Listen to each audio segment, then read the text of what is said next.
Olá, pessoal. Estamos só aguardando todo mundo entrar.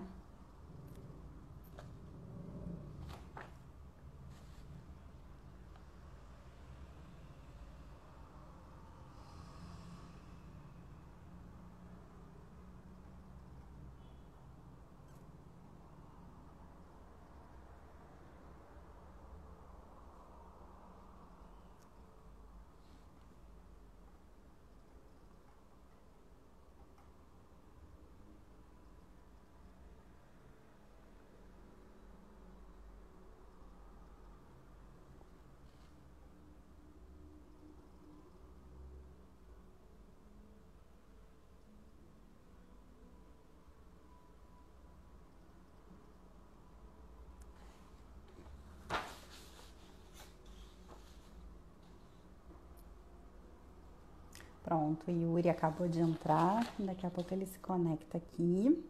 E aí a gente começa o nosso bate-papo.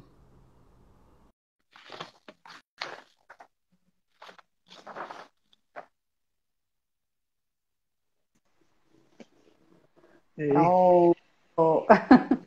Tudo olá, bom? tudo ótimo, obrigado. Você? Que bom ter você aqui com a gente, né? Eu costumo dizer que você conhece a Trek antes de mim, né? Acho que pouca gente sabe. E você já, antes de surgir a Trek RJ, né, você já tinha interesse de fazer a Trek Carioca. Então, em algum momento ela ia Sim, surgir, né? Então, verdade. muito bom poder Muito estar obrigado. com você. Muito obrigado pelo convite. Dizer que a Trek está em ótimas mãos, né, com você. Você é uma pessoa que tem disseminado aí o Hélice e a Trek de maneira espetacular. Então, está em ótimas mãos. Muito obrigado pelo convite. É um prazer estar aqui com vocês. Obrigado a todos aí pela participação e estou à disposição. Que bom, que bom. Yuri falando uma palavrinha, acho que super importante, né? A participação. Quem tiver com a gente, se quiser ir interagindo, mandando perguntas, né? Eu acho que só tem a enriquecer esse nosso bate-papo, né? E Yuri é uma pessoa extremamente bem preparada, né? Um profissional que eu admiro muito, né? E acho que vai poder ajudar a gente a tirar dúvida, a entender melhor um pouquinho sobre essas questões de filosofia, estoicismo, trek, como essas coisas se misturam. E aí eu queria só começar, até para a gente conhecer um pouco melhor, assim, qual que é a tua formação inicial, né? Por que que você escolheu, em que momento a psicologia entrou na tua vida, a Uhum. filosofia, como é que foi isso? Então, essa é uma longa história. Vou contar um pouquinho, compartilhar um pouquinho com vocês o meu périplo até chegar à psicologia. É, Inicialmente, eu tive uma, digamos assim, entre aspas, frustrada tentativa pela economia. Uhum. Então, quando eu Essa tinha parte eu nem vou 16 saber. anos, pois é, uma parte assim já bastante antiga, né? Lá se vão quase 35 anos, né? Então, o que que acontece? Eu era de uma família de classe média baixa, ali perto de Santa Teresa. Meus pais se separaram e aí com pouca idade, né, com 14 anos, eu comecei a trabalhar. E aí quando eu fiz a idade para o vestibular, né, e aí é bem desafiador, né, para as pessoas com tão pouca idade, né, com tão pouca maturidade, ter que trabalhar no sentido de definir fazer uma escolha que às vezes pode ser uma escolha de longo prazo, para a vida toda e tal. E aí, como eu não tinha ainda a ideia do que era propósito, sentido, nada disso, eu fiz o raciocínio mais rasteiro possível. Eu preciso ajudar a minha família, onde é que eu Uhum. posso ganhar dinheiro? E Sim. aí eu passei no vestibular para economia, mas aí muito rapidamente, felizmente talvez, eu vi que aquilo não era a minha praia, né? De modo que eu abandonei o curso de economia, né? Hoje tem uma área muito legal que conecta economia e psicologia, né? que é economia comportamental, que eu adoro, estudo um pouco, né? Mas foi assim uma primeira questão que eu tive que lidar. E aí, depois de um tempo, eu resolvi ir para a filosofia, né? Por quê? Uhum. Porque eu sempre gostei muito de ler, eu sempre gostei muito de questionar as coisas, né? A minha mãe, ela dizia que desde muito cedo eu formulava questões para elas, assim, difíceis de responder, né? Ela fala uma em especial, deixava ela atônita, né? Eu perguntava para ela, mãe, por que você deixou eu nascer se você sabia que um dia eu ia morrer, né?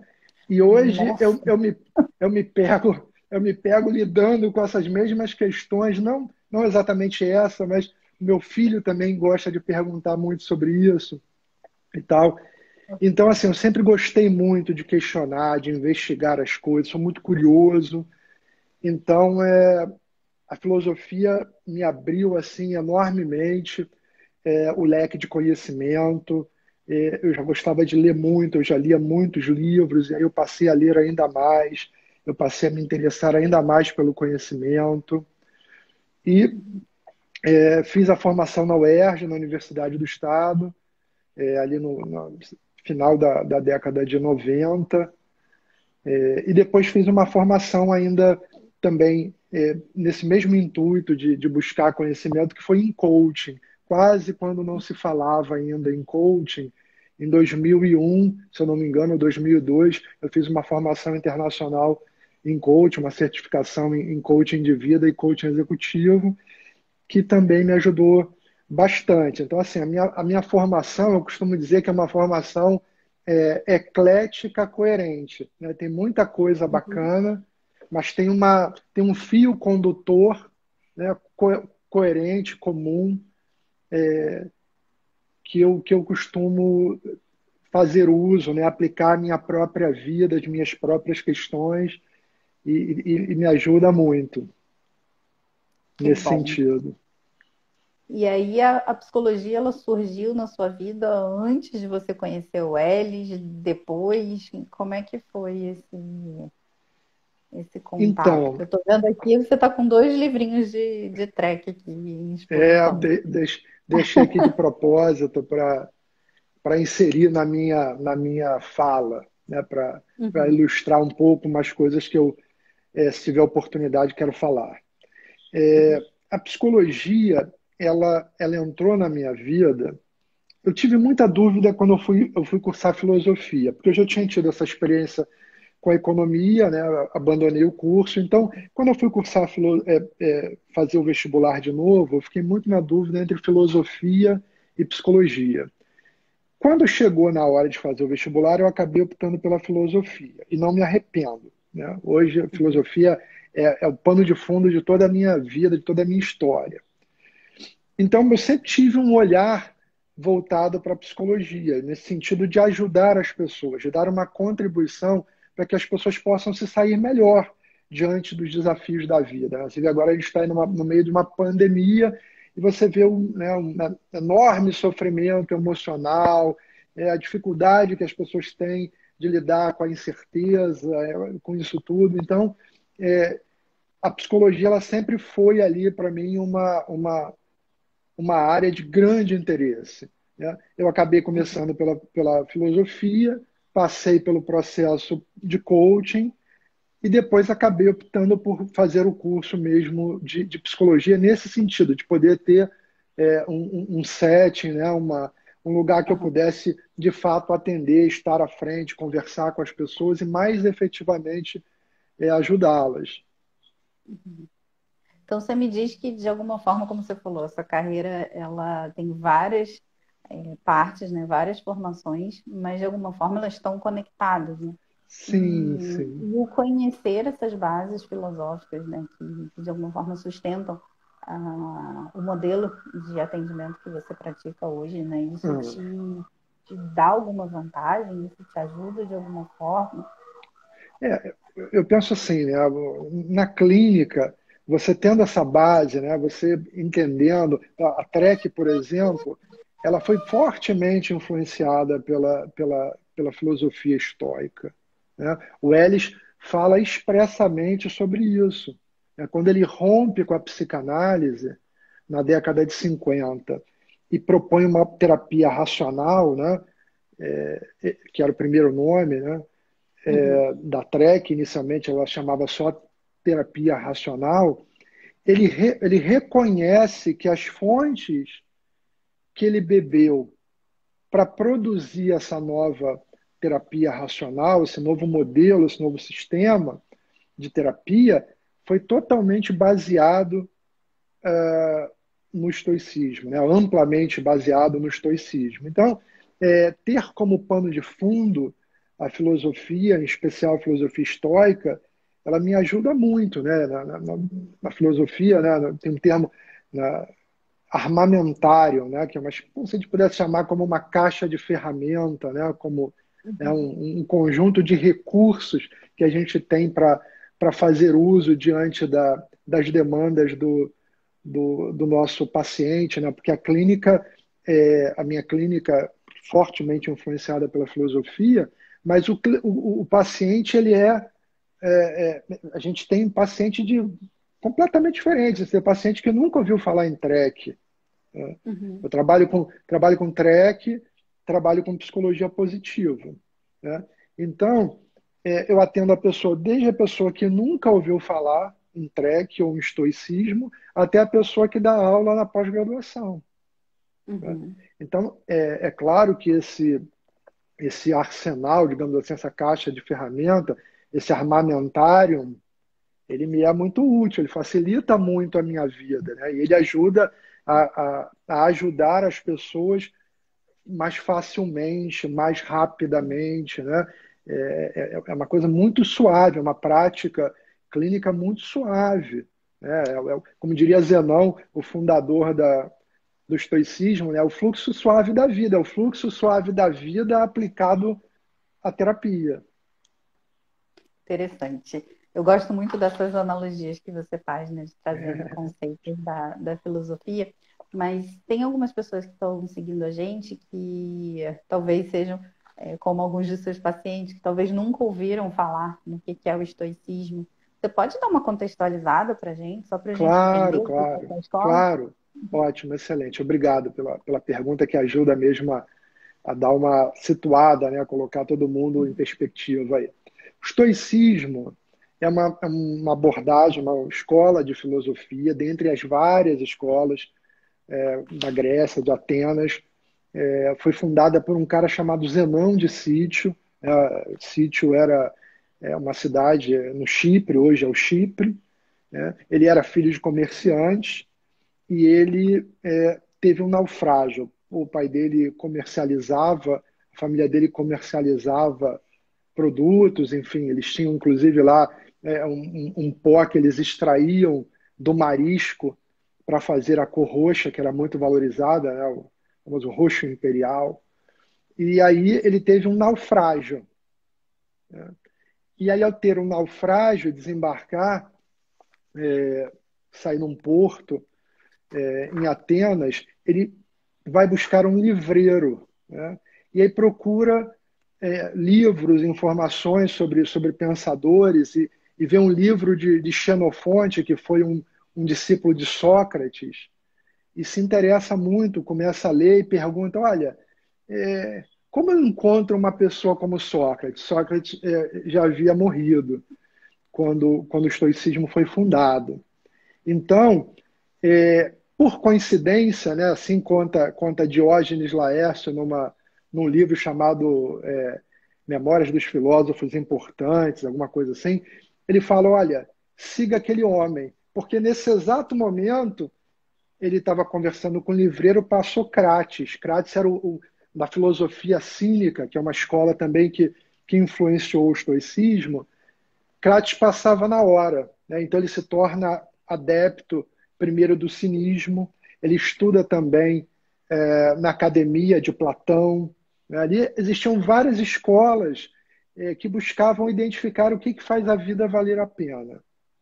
Aquela filosofia daquela época, essa filosofia antiga, filosofia helenística, grega, era uma filosofia muito prática, muito diferente da filosofia que as pessoas têm uma ideia hoje. Você fala em Uhum. filosofia, né, uma coisa, uma abstração. Ah, fulano começou a filosofar. Filosofar é viver, né? Então, Uhum. o filósofo é aquele que vive em concordância com a natureza, né? Então, a filosofia foi fundada por Zenão, né, que era o primeiro líder, né, o escolarca, né, as escolas, Uhum. elas tinham um líder, né, esse líder chamava escolarca, era a pessoa que era o representante máximo dessa escola, né? Então, ali você tinha a academia de Platão, você tinha os peripatéticos, né, a escola, o liceu de Uhum. Aristóteles, você tinha o Jardim de Epicuro, você tinha uma série de escolas, os próprios cínicos, filósofos cínicos. Então, o estoicismo ele bebeu, né, o Zenão, esse fundador, ele foi bebendo nessas fontes e depois criou a sua própria filosofia, que no início chamava zenonismo, né, que as escolas levavam às vezes o nome do seu fundador, mas que Pode depois repetir? Zenonismo? Zenonismo, de Zenão, Uhum. que era o nome do fundador, Zenão de Cítio. Os filósofos têm essa coisa, né? Tales de Mileto, né? Aham. E aí vai, né? Eles eram associados à sua cidade de origem, né? Então, Zenão de Cítio funda a filosofia estoica em 301 a.C. e ela vai se desenvolvendo, ela floresce, ela vai para Roma, né? Tem Panécio, um filósofo chamado Panécio de Rhodes, né? da cidade de Rhodes, que leva a filosofia estoica para Roma. Ela tem essa Uhum. outra fase mais tardia, onde os seus autores são mais conhecidos, em especial três deles, Sêneca, Epiteto e Marco Aurélio. Então, essa fase, por que essa fase é mais conhecida, Márcia? Uma curiosidade. Milhares de livros foram escritos sobre estoicismo nessa primeira fase do estoicismo, mas eles se perderam. Uhum. Os pesquisadores dizem que 1% da literatura estoica originária sobreviveu, apenas 1%. Então, Não. esses primeiros autores, a gente tem poucas obras disponíveis, enquanto esses três autores mais conhecidos da fase romana do estoicismo, Epiteto, Marco Aurélio e Sêneca, a gente tem alguma obra, embora cada uma delas também tenha uma curiosidade aí que depois, se você quiser, a gente pode explorar um pouquinho. Uma coisa que, uma das primeiras, eu chamo de aula, mas foram conversas que a gente teve, né? Uma das primeiras coisas que me marcaram muito com relação ao estoicismo foi quando você trouxe essa ideia do Epiteto, né, como um escravo, né? Até a curiosidade Ah, em relação ao nome, e Marco Aurélio, né, como imperador, ambos serem nomes sim, expoentes dessa escola. Então, como que a ideia da aplicabilidade, né, dos conceitos do sim, estoicismo, eles podem ser aplicados a qualquer, digamos assim, qualquer situação, qualquer nível hierárquico, social. Eu lembro, essa parte eu lembrei das suas aulas. legal. Legal, a ideia é essa mesma. A filosofia estoica, ela é uma arte de viver, né? A gente tem que aprender a viver, né? O grande barato, né, da nossa jornada existencial é a gente desfrutar, aproveitar o caminho, né, viver da melhor maneira, se desenvolver, buscar a virtude e a excelência, né? Então, é muito curioso que um escravo, né, porque Epiteto não se sabe nem o nome dele. Epiteto não é nome, epiteto significa adquirido. Então, ele foi adquirido, ele foi comprado, né? Teve um mestre, ele tinha um problema na perna, né? Ele teve uma perna quebrada por um senhor que ele servia, né? E ele mancava de uma perna, e ele era escravo. E aí, depois de liberto, passou a ser professor de filosofia. História lindíssima, né? A gente aprende. aprende muito com ele. Eu diria que Epiteto, os ensinamentos de Epiteto são a primeira fonte, embora o Elis tenha dito que tenha estudado também um pouco Marco Aurélio, mas a fonte principal do Elis, sem dúvida nenhuma, foi Epiteto. E o estoicismo é uma filosofia muito democrática. Ela era ensinada, o nome chama Stoic Poikile, que é o pórtico pintado. Ela é ensinada na rua, né, numa filosofia de rua, né? Diante de um pórtico, né, as pessoas iam lá e ensinavam, compartilhavam o conhecimento, né? Então, e é muito marcante que um imperador, o homem mais poderoso do mundo, né, no período de Marco Aurélio, quase um quarto da população estava sob o domínio do império, e um imperador aprendendo com um Epiteto que era um escravo, porque um dos tutores do Marco Aurélio, ele fala isso na obra, nas meditações, nas famosas meditações, ele fala que um dos tutores emprestou a ele uma edição dos discursos de Epiteto, né? Então, é muito bacana também, como registro histórico, né? Uhum. Muito, muito interessante essas histórias. É, não está bem dentro do nosso tema, mas surgiu uma pergunta que eu acho que talvez você possa responder, né? Se o Vamos lá. estoicismo e a psicologia positiva, se tem ligação? Tem... Olha, tem uma ligação maior, talvez muito maior do que as pessoas imaginem, né? Para você ter uma ideia, a psicologia positiva, que é uma área relativamente nova, de 20 e poucos anos, 22 anos da sua criação, ela trabalha com a ideia. O que é a psicologia positiva? Muito rapidamente. A psicologia positiva estuda o que a gente tem de melhor, nossos pontos fortes, nossas forças pessoais, e o que faz a vida valer a pena. O que é isso? Se não o estoicismo com uma outra roupagem, né? O que faz a vida valer a pena é o conceito filosófico, estoico, de eudaimonia, né? Que foi traduzido como felicidade, muitas vezes, né? E o que temos Uhum. de melhor, o que é, senão as nossas forças de caráter, as nossas virtudes. Então, a psicologia positiva, ela pegou as 4 virtudes estoicas, que são virtudes que vêm desde da tradição socrática, e transformou em 6 virtudes. E aí fez uma ampla pesquisa e descobriu que essas 6 virtudes estão ligadas a 24 forças pessoais. Então, tem muita conexão, embora pouca gente fale isso, né? É muito interessante a pergunta. Eu agradeço aí a oportunidade de esclarecer. Sim. E você tocou num ponto, né, na questão eudaimonia. Eudaimonia. Foi. E também uma coisa que eu aprendi com você nas suas aulas foi a ideia do triângulo da felicidade, né? E eu acho que vale a pena colocar, né?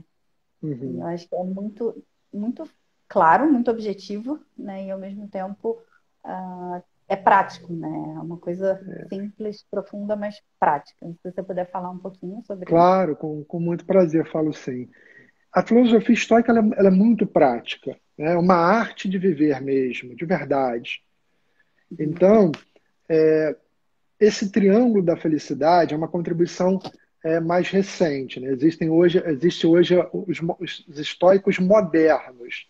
A gente talvez possa chamar assim, né? Então, essa ideia de triângulo da felicidade nada mais do que um tripé que diz respeito a, primeiro, você assumir responsabilidade, você não ter uma postura passiva, você assumir a sua responsabilidade, o seu papel, o protagonismo da vida. Ninguém pode fazer isso por nós, só nós podemos assumir esse protagonismo.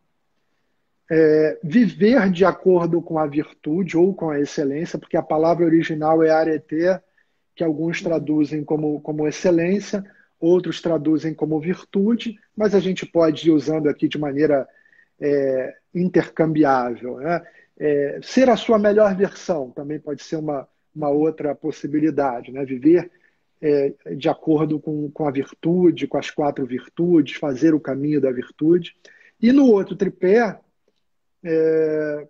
você tem, falamos de assumir responsabilidade, falamos de ser a melhor versão, e o terceiro tripé é você ter a ênfase, você ter o foco naquilo que você controla. E isso é uma questão Né? que é muito cara, né, ao estoicismo, porque é um pilar muito essencial que aparece, por exemplo, em Epiteto, né, quando ele diz na abertura do seu famoso manual: algumas coisas estão sob nosso controle, outras coisas não estão. Né? Então, o que ele quer dizer com isso? Ele quer dizer que a gente não tem controle sobre todas as coisas. Longe disso, muito longe disso. Ao contrário, a maioria das coisas, imensa maioria das coisas, a gente não tem controle sobre elas. A gente tem controle sobre nossa vontade, sobre os nossos julgamentos, né? Sobre o nosso desejo. Todo o resto são coisas fora do nosso controle. E a gente sofre muito porque a gente tem uma espécie de um fetiche de querer controlar as coisas que a gente não controla.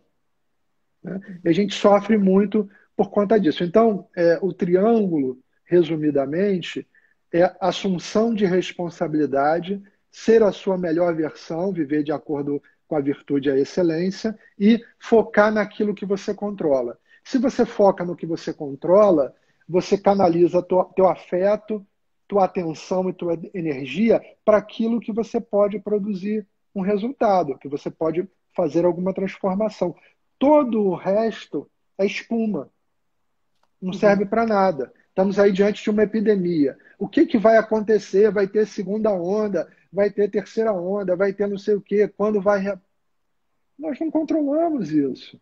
Então, se a gente mantém uma atitude filosófica, né, de serenidade, buscando olhar e fazer essa bifurcação entre o que eu controlo e o que eu não controlo, que é da minha esfera de controle, o que é da esfera de controle externo, fora da minha, as coisas se tornam muito mais fáceis.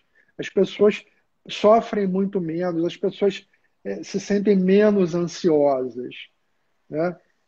Então, é muito bacana essa ideia, porque ela sumariza a ideia do triângulo da felicidade, ela sumariza, porque a ideia de felicidade dos estoicos, dos gregos, dos estoicos em especial, é muito diferente da nossa. Muito diferente. Você pode colocar para a Etimologicamente, gente essa diferença, né? Que eu acho que faz muito sim, sentido no sim, momento, inclusive, claro, que a gente está passando, né? claro, claro. Veja só, na filosofia estoica, a felicidade recebeu o nome de eudaimonia. Né? Daimon é uma palavra também de tradução bastante desafiadora, mas daimon é uma espécie de centelha divina, ou centelha da natureza dentro de nós. Uhum. Então, a felicidade era viver de acordo com o seu verdadeiro eu, com a sua centelha divina interna. Não tem nada a ver com externos.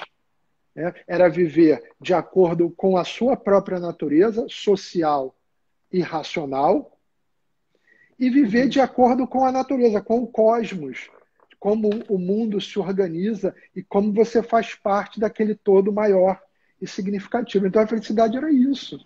A felicidade não tinha nada a ver com no externo. Ao contrário, você submeter a tua felicidade ao externo, você está se tornando escravo Uhum. daquilo. Porque você só vai ser feliz se aquilo que é fora de você acontecer. Eu só vou ser feliz quando eu me casar, eu só vou ser feliz quando eu tiver um filho, eu vou ser feliz quando eu me mudar, quando eu comprar meu carro novo. Então, a gente deturpou completamente a ideia de felicidade, aproximando mais a uma ideia de hedonismo, que hedon, do grego, é prazer. Então, a gente trouxe muito mais para uma ideia de prazer sensorial e circunstância.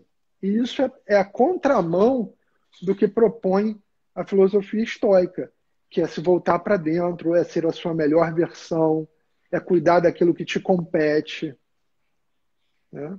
Sim. Então, na felicidade como a gente pratica hoje na sociedade, me lembra um pouco uma analogia feita por um cara chamado Philip Brickman, que ele cunhou uma expressão chamada esteira hedônica, ou esteira hedonista, né? Que buscar a felicidade pelos externos é como você andar numa esteira, você não vai sair do lugar, né? Uhum. Você elege um objeto, aquele objeto se torna, por algum tempo, um objeto de prazer, mas pela familiarização, né, a gente vai se tornando familiar com aquele objeto e ele perde completamente a potência, né, para essa concepção de felicidade. E aí a gente passa a eleger um outro objeto. E aí a gente vai trocando de objeto, correndo meio que atrás do próprio rabo. Com certeza. Quando eu fiz a chamada do post dessa live, eu até falei que normalmente eu fico mais calada só ouvindo o que você fala, né? Porque realmente eu acho que é tanto conhecimento que estou aqui anotando. Finge que eu não estou fazendo a entrevista, né? Não estou fazendo a Ah, condução. mas eu quero que você sabe disso, a admiração é recíproca, né? Não só pela sua iniciativa da Trek, mas também pelo seu conhecimento, pela sua qualidade, pelo seu conteúdo. Tenho um grande orgulho da nossa amizade. Que bom. Enquanto eu estava aqui ouvindo e você estava colocando, né, o teu conhecimento, surgiram alguns comentários, né? E o objetivo talvez seja ser tão forte que nada possa perturbar a nossa mente, né? Sim, sim, E o quanto que o resultado em todas as situações, de alguma forma, depende do nosso olhar, né? E o olhar eu entendo que estaria também dentro dessa parte que está sob o meu controle, né? Sob o meu julgamento. sim. Julgamento sempre, né? O julgamento Sim. sempre. Quer governar quer conquistar um grande império, governe a si mesmo, né? Políbio Uhum. Círios disse, né? Governe a si mesmo. Marco Aurélio falava muito em proteger a nossa cidadela interior, Uhum. né? Aquilo que a gente controla, né? O julgamento, né, é uma coisa muito importante. A gente faz muito julgamento, né? O cérebro é uma máquina de produzir julgamentos, né? Então, se a gente não tiver o que a gente chama de atenção estoica, a gente vai contaminando o julgamento, a gente vai trazendo uma série de impurezas para o julgamento, né? E no estoicismo se trabalha a ideia exatamente de catarse. O que é essa catarse? A catarse não tem nada a ver com o conceito que Freud depois trabalhou, né? A catarse é exatamente uma purificação. E como se dá essa purificação? A purificação se dá quando você tira o ego do teu julgamento, né? Então, Uhum. olha, o tempo está nublado, é um julgamento mais objetivo. Está fazendo 22 graus, é um julgamento mais objetivo. Mas a gente não para por aí, a gente fala, o tempo está fechado, isso é ruim, eu não vou poder ir à praia. Então você encheu a equação de ego, né? Você Uhum. tornou o julgamento muito impuro, né? E, como diria um dos estoicos modernos, né? O ego é o inimigo, né? O ego é um grande Sim. inimigo, inimigo da E, humanidade, né? e aí você acabou fazendo um gancho para a próxima pergunta que eu ia te fazer, que é qual que você acha que é a maior questão assim, do ser humano na atualidade, do ponto de vista seu como terapeuta? Assim, o que está aparecendo mais no consultório que Ah, talvez esse olhar mais estoico, esse conhecimento da TREC te ajude a lidar? caramba, tanta coisa, né? Bom, vamos começar então por Elis, né? Dando uma colher de chá para o Elis. Ego, né? Ego. A gente é muito egóico. O ser humano, todos nós somos muito egóicos. Então a gente passa a acreditar Uhum. que o mundo, que as outras pessoas estão no mundo para nos atender, né? Então, o ego exige muito, né? O ego é do ego que surgem aquelas demandas autoritárias, dogmáticas, imperiais, né? De como a pessoa deve ser, como o meu chefe deve ser, como o meu filho deve ser e tal. Então, o ego é um grande elemento perturbador da nossa paz interior, da nossa tranquilidade, da nossa imperturbabilidade. Os Uhum. estoicos usam um termo chamado ataraxia, que eu traduzo como imperturbabilidade, mas alguns autores traduzem como liberdade da perturbação, mas dá no mesmo. Uhum. Então, o ego é a primeira coisa. A outra coisa que eu vejo muito é a intolerância à frustração, Uhum. porque que é o resultado exatamente de um desenvolvimento egóico, né? Um ego muito musculoso. A gente vai inevitavelmente se deparar com a adversidade, né? Na minha formação em coaching, tinha um autor, Paul Stoltz, que ele falava que, em média, a gente experimenta 23 adversidades por dia, em média. Por Isso em dia? 1900 por dia, por dia. Uau. O que é adversidade? Um parênteses, eu tenho uma definição de adversidade, minha, né? Eu Uhum. mesmo formulei. Adversidade é qualquer fenômeno que se apresente à nossa consciência de maneira diferente e de viés negativo em relação ao que a gente tinha como expectativa. Então, essa é a minha definição particular. Você pode ir de uma diversidade pouco significativa, um pequeno contratempo, até grandes perdas. Então, ninguém está imune a isso. Todas as pessoas que estão vivas, elas estão experimentando diariamente adversidades, obstáculos e tudo isso. E a gente tem uma baixa tolerância à frustração, porque o ego nos cobra, né, que o mundo e as pessoas nos atendam, e não vai acontecer. Não pelo menos 100% do tempo, né? Então a gente tem que se preparar para a adversidade. Os estoicos têm, inclusive, no conjunto de técnicas, né, da terapêutica estoica, né, você tem um exercício que é o premeditatio malorum, que é a premeditação da adversidade. Marco Aurélio, nas famosas meditações, ele diz lá: hoje eu vou encontrar a pessoa zangada, o mal agradecido, o isso, aquilo. Por quê? Porque ele se preparava, porque isso é da natureza humana, né? Então não Uhum. adianta a gente lutar contra isso, né? Então, essa é uma outra questão. Outro problema muito grande, a armadilha dos externos. Quanto mais a gente se torna dependente dos externos, mais refém a gente fica, menos senhor a gente é da nossa própria vida. Né? Uhum. Você compra um carro, e agora é, não pode levar não sei aonde que pode arranhar.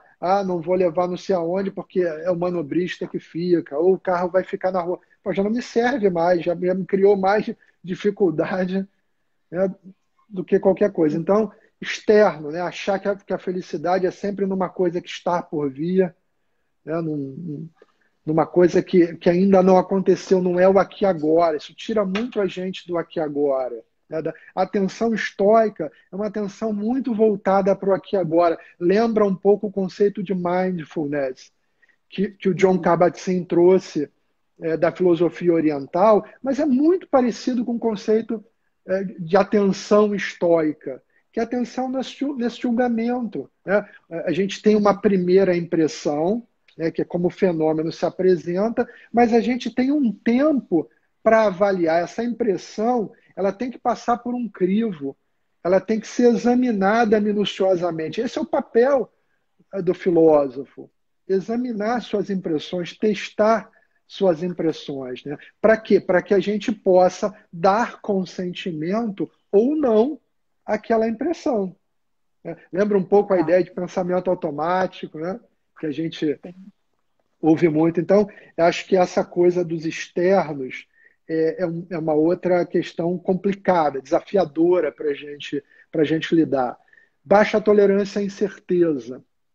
Né? Um Uhum. outro fenômeno muito, muito desafiador, né? Tolerar a incerteza. A gente tem muito desejo de certeza. A gente tem, nós, psicólogos, né? A gente tem uma grande concorrência que eu brinco, são as chamadas ciências esotéricas né? São profissionais que revelam coisas, né? Por que que muita gente vai atrás desse tipo de serviço? Porque quer uma revelação, né? Quer descobrir alguma coisa. Eu chamo que é um processo Kodak, né? Quer que alguém revele para ela algo pronto e acabado. Mas isso não é filosofia, né? Filosofia é um processo de construção, né? E o mundo é incerteza por natureza, né? A existência é incerteza, né? E a gente tem um desejo de controle, de ter certeza, que nos atrapalha muito, né? Boa parte do sofrimento nosso é decorrente de baixa tolerância à incerteza. Isso leva a uma ansiedade brutal, né? Porque eu quero controlar alguma coisa que eu não controlo, e aí eu sofro com isso, porque eu não durmo, porque eu não sei o que vai acontecer, né? Então, fenômeno da ansiedade, inclusive da chamada ansiedade ontológica, né? Ou ansiedade existencial, né? São fenômenos muito frequentes na clínica. A depressão, porque quando você não faz um bom manejo de tudo isso, a gente está mais vulnerável, né, ao fenômeno da depressão. Então, teria muita coisa para falar sobre essa tua pergunta, mas, assim, sumarizando um pouco, é isso. Eu diria, basicamente, ansiedade, por exemplo. Ansiedade, se você olha para a ansiedade e dá o seguinte tratamento a ela, do ponto de vista da incerteza e do ponto de vista do controle, a ansiedade desmorona.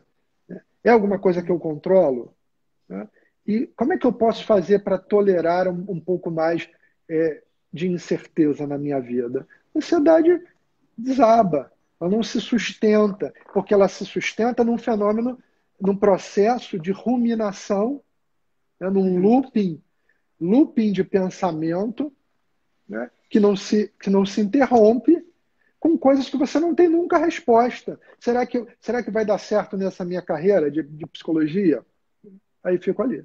Será que vai dar certo essa relação? Será que vai dar certo esse meu trabalho novo? Será que eu devo mudar da empresa A para a empresa B? E aí, né, você entra num processo que não tem fim. De fato, né, o quanto que questões ligadas à ansiedade, né, estão aparecendo muito, né, no Sim, início da pandemia a gente sim, viu sim, diversos casos, né, aumento de consumo de medicação, de ansiolítico, né, e de alguma forma, justamente o mundo estava vivendo, acho que talvez pelo menos da geração agora, um dos maiores momentos de incerteza em diversos campos, né? sim, Então, sim, sim. eu até comentava com meus pacientes assim, eu falei, vamos, ou a gente aprende, ou a gente aprende, né? Porque de Uhum. fato tá aí, né? Quem é que pensava de alguma forma passar por isso? E eu fiquei muito feliz que a maior parte dos meus pacientes durante, né, a pandemia, digamos assim, tiveram boas respostas, respostas assertivas, Legal. né, conseguiram, como a gente fala na PrEC, sair da ansiedade e para preocupação, conseguiram de alguma forma seguirem suas vidas apesar das incertezas estarem aí. Sim. Agora que você revelou 23 adversidades por dia em média, né? O quanto que a gente às Isso, vezes tolera, né? E sem saber que está tolerando, né? Então, a é, vim- capacidade de tolerar. essas 23 adversidades, Márcia, repara bem, isso é antes do advento, né, do celular, né, do computador pessoal, ou muito no início dele, dos aplicativos. Então, Uhum. provavelmente a gente experimenta hoje um número muito maior. Muito maior.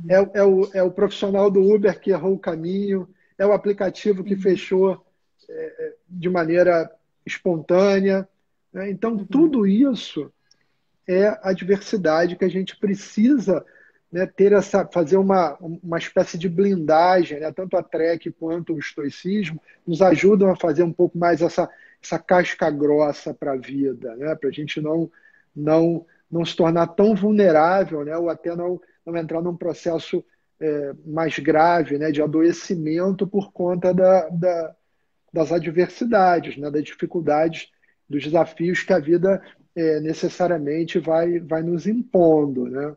Eu falo muito assim para os meus pacientes, até amigos, pessoas que, poxa, como é que está essa questão da, da pandemia, né? Eu digo, primeiro é o seguinte, a pandemia, ela foi uma espécie assim de um tapa na cara desse nosso desejo de controle. Quantas coisas a gente programou, preparou para Uhum. fazer e não pode fazer. Eu adoro viajar, né? A gente já conversou sobre isso, eu adoro viajar, um grande hobby que eu tenho com a minha mulher, com meu filho, né? Eu tenho um filhinho de 4 anos e meio, Rafael, e a gente não tem como viajar esse ano, provavelmente não vai ter como viajar mais esse ano, né? Então, é, a gente tem que aprender a lidar com tudo isso, né? O sábio, né? O Sêneca tem várias passagens que ele fala sobre o sábio, né? O sábio estoico, né? Não acontece nada ao sábio contrário às suas expectativas. Por quê? Porque Uhum. ele age sempre com uma cláusula de reserva. Existe uma técnica na filosofia estoica que, na minha leitura, desemboca lá no conceito de preferências do Elis, que é o conceito de Uhum. cláusula de reserva. Então, o estoico praticante, ele não empreende nada sem uma cláusula de reserva, né? A cláusula de reserva é algo que pode ser, por exemplo, se o destino permitir, né? Porque Uhum. você reconhece que boa parte daquilo que você está colocando como meta, como objetivo, não está no seu controle, Uhum. né? Então, quanta gente com viagem programada, que ia viajar agora no meio do ano, nas férias e tal, e está tendo que se virar, está tendo que reagendar. Então, o sábio, tem muitas histórias bacanas. A filosofia estoica é uma filosofia muito linda, né? Eu sou muito suspeito para falar, mas tem muitas histórias interessantes. O sábio, por exemplo, o sábio e o tolo. Qual é a diferença entre o sábio e o tolo, né? O sábio é aquele que, ainda que não precise de nada, pode fazer uso de todas as coisas. E o tolo é aquele que acredita que precisa de muitas coisas, mas não consegue fazer bom uso de nada, né? Então, assim, a filosofia estoica é uma sabedoria prática. Isso é a primeira coisa que eu queria, assim, como mensagem, deixar. Que a filosofia é uma arte de viver, é alguma coisa para você internalizar e para você fazer uso na sua vida. A filosofia, ela trabalha, estoica, trabalha com a ideia dos aforismos, né? São frases curtas, sentenças muito poderosas para você Uhum. guardar, para você lembrar na hora da adversidade, né? Então, não existia, é o que se assemelha na terapia cognitiva aos cartões de enfrentamento, talvez, né? Eu Uhum. fico aqui ensaiando essas relações, né, Relação. entre a Trek. Fiz algumas aqui, né? Se tiver tempo a gente desenvolve um pouquinho mais, mas assim, esses aforismos, né, são importantes porque era alguma coisa que a pessoa precisava ter à mão para tirar, para sacar, tirar do bolso na hora de enfrentar um perrengue, uma adversidade, né? Então, eles trabalhavam com as ideias dos aforismos, né? São sentenças muito curtas, né? Uma, duas linhas, mas que a pessoa facilmente é, Absorver. internalizava e poderia fazer bom uso dela, né? E a filosofia estoica, ela tem uma contribuição central, que é uma frase de Epiteto que diz que a pessoa, ela não é perturbada pelas coisas, Uhum. mas pela visão que ela tem dessas coisas. Essa é uma frase de Epiteto muito importante para a terapia cognitiva. Tanto Ellis quanto Beck reconhecem explicitamente, textual, está lá no livro, eles dizem que essa frase de Epiteto, eles dizem que o desenvolvimento da terapia cognitiva, tanto de base L quanto de base Beck, a origem é a filosofia estoica, né? Epiteto, Marco Aurélio, Citam Cícero, que não era estoico, mas ok, a gente deixa passar. Né? Por quê? Porque essa é a base do conceito de mediação cognitiva. A forma como a gente interpreta os fenômenos faz toda a diferença. Por isso que eu digo que dificilmente existiria terapia cognitiva sem estoicismo. Porque é a raiz, é a mesma raiz comum, né? É uma fonte de onde esses grandes pensadores, como Beck, o Aaron Beck, né, da Pensilvânia, e o Ellis, o Albert Ellis de Nova York, embasaram, né, buscaram fundamentação, buscaram bases epistemológicas para construir as suas respectivas terapias, seus sistemas. Né? Então, tá tudo lá, dito de outras palavras. Né? Se você tiver interesse, quiser conhecer um pouco mais, tá tudo lá. A filosofia estoica é um manancial inesgotável de sabedoria prática. Né? Quem quiser, tá inclusive no meu Instagram agora eu botei uma enquete lá, botei uma frase lá hoje de manhã, e estou perguntando lá quem é o filósofo que falou a frase que eu postei. Né? Então, quem quiser também ir lá no meu Instagram, psicólogo Yuri Machado, tem lá muita coisa, tem Isso que eu ia muita falar, né? Esse ano informação. você se deu um desafio, né? De diariamente postar meditações estoicas, né? Exato, exato, exato. Dentro dessa ideia, né, desse desejo que a gente tem muito parecido, né, de disseminar, de compartilhar, de levar conhecimento até as pessoas, eu me coloquei esse desafio, né, de postar diariamente durante um ano. Né, hoje já está a meditação, acho que 184 ou 185, fora outras postagens que eu coloco, outras citações de outros pensadores inspirados no estoicismo, para disseminar, para levar o conhecimento das pessoas, para romper com alguns mitos. Né? Por exemplo, tem gente que acha que o estoicismo é você suprimir a emoção, você não ter emoção nenhuma, né? Você não reagir. Né? Muito longe disso. O estoicismo procura trabalhar no gerenciamento, na administração das emoções, combatendo as emoções irracionais, né, que eles chamavam de paixões. Aí tem um problema com tradução, né, porque algumas vezes traduziram paixões, que eram essas emoções irracionais, como emoções. Então eles queriam suprimir as emoções. Não, né, nem possível isso é. Mas longe de ser essa ideia. Né, mas, claro, de você através do julgamento, né, através de uma análise minuciosa, você verificar se aquela impressão ela é pertinente. Né? Então, tem muita coisa bacana, tem muita coisa interessante, e eu botei para mim esse desafio aí, desmistificar o cara estoico, né? Às vezes tem até piada, né? O cara estoico é o cara resignado, que aceita aquela coisa. Não é isso. Você trabalha a aceitação, que está lá na terceira onda agora, né, nas terapias cognitivas, também está no estoicismo. Você trabalha muito a aceitação, mas a aceitação das coisas que estão fora do teu controle. Se é uma coisa que está fora do teu controle, a melhor coisa que você pode fazer é a aceitação. Está, inclusive, na famosa oração da serenidade. Né?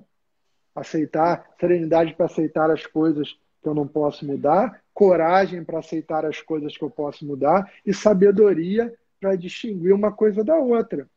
Então, a serenidade ou moderação e a sabedoria são duas das 4 virtudes cardeais da filosofia. Né? Então, assim, tem muita coisa bacana. Não sei se eu posso falar aqui, mas a gente trabalha muito isso no nosso curso, né? Construa a sua própria felicidade. A gente já teve a oportunidade, não sei se eu podia falar, mas enfim, é um curso que eu tenho muito orgulho. tenho muito orgulho de ter construído a quatro mãos com você, que a gente já fez uma versão presencial, está trabalhando na versão online, né? Quem sabe a gente possa levar mais gente aí, um pouco mais de trek, um pouco mais de Elis, um pouco mais de estoicismo, um pouco mais de Sêneca, um pouco mais de Marco Aurélio, um pouco mais de Epiteto, né? Para que as pessoas possam se sair melhor nesse desafio que é a existência, que tem coisa, né, tem coisa maravilhosa e tem muita coisa desafiadora, né? Não há como fugir disso, né? Então, aceitar aquilo que a gente não pode mudar, fazer o melhor que a gente pode fazer, trabalhar sempre no caminho do desenvolvimento das virtudes, da excelência, né? E Muito bom, muito bom. que mais? A Malu comentou aqui da questão da meditação, né? E ajuda muito a se adequar às mudanças, né? E a gente vai ter em breve a diversidade do Instagram, que vai cortar a gente, eles derrubam. Temos ainda Opa, 3 minutos e meio, é, mas é interessante, né? Quando você vai falando, assim, não sei se talvez pelo modelo Trek está muito claro para mim, tudo que você fala eu vou fazendo um deparo, eu acho que sim. para quem tá começando agora, né? Já estão sugerindo aqui talvez uma parte 2, fica aí já o convite. Opa, E hoje de manhã eu estava estudando um livro de novo, né, do Ray de Giuseppe sobre questões de raiva, né? E o quanto que o tempo todo ele cita Sêneca, o quanto o tempo todo ele cita Marco Aurélio, o quanto que ele cita questões relacionadas a Aristóteles, né? Então, talvez, acho que acredito que tenha pano para manga aí para a gente fazer uma parte 2, né? sim, pô, E será um prazer, sempre um prazer conversar com você, pessoalmente, virtualmente, aqui no Instagram, com o pessoal da Trek RJ, né? Então, sempre que você tiver interesse em contar com o meu bate-papo aqui, eu vou ter um grande prazer sempre em estar com você, em estar com as pessoas que acompanham o teu trabalho. Você faz um lindíssimo trabalho, quero te parabenizar, quero agradecer aqui, expressar minha gratidão pelo convite, pela oportunidade, pelas pessoas que ficaram aí conosco, ouvindo o nosso bate-papo, interagindo através dos comentários. Então, como você falou, tem muita coisa bacana. Sêneca, né, sobre a raiva, as cartas morais de Sêneca, são 124 cartas, né? Tem muita coisa bacana, é uma filosofia muito linda, e a gente tendo a sabedoria e a abertura para aprender e a vontade de colocar em prática, a gente certamente melhora muito o nosso bem-estar, melhora muito a nossa qualidade de vida, a qualidade dos nossos pensamentos e, obviamente, como a gente se comporta, né? Que é o grande barato. Não adianta nada você ter o livro, você ter toda a leitura e você não transformar isso em ação. Por isso a filosofia estoica ela é muito prática. Então, essa diversidade do tempo chegando ao fim, a gente não pode vencê-la, né? Apenas fazendo sim. talvez um segundo tempo oportunamente. Então, esse agradecimento que eu queria deixar e convidar vocês aí para um pouco mais de trek, um pouco mais de filosofia estoica. Sejam todos muito bem-vindos. E depois você vai ter que me passar a sua definição por mensagem. Em breve teremos um post citando Machado e Ah, Yuri, legal. o quanto que essa definição ela é Obrigado. prática e objetiva, né? E acho que ajuda todo mundo. Estamos chegando mesmo Legal. no final do Legal. tempo. E queria te agradecer, agradecer a todo mundo que ficou com a gente, as perguntas, os comentários. Acho que isso vai engrandecendo bastante, né? Enriquecendo esse trabalho de formiguinha que a gente acabou se encontrando, né? Praticamente no mesmo bairro, né? E Sim, sem saber, a gente sim, estava trabalhando aí numa causa comum. Obrigada sim, por ter sim. aceito o convite. Muito obrigado pelo convite, pela oportunidade. Em breve a gente vai cair. Faltam 10 segundos. Tá Então, bom. Então, um grande estão beijo para mandando você, beijos, abraços para um você grande aí. abraço a todos aí, e a gente se vê.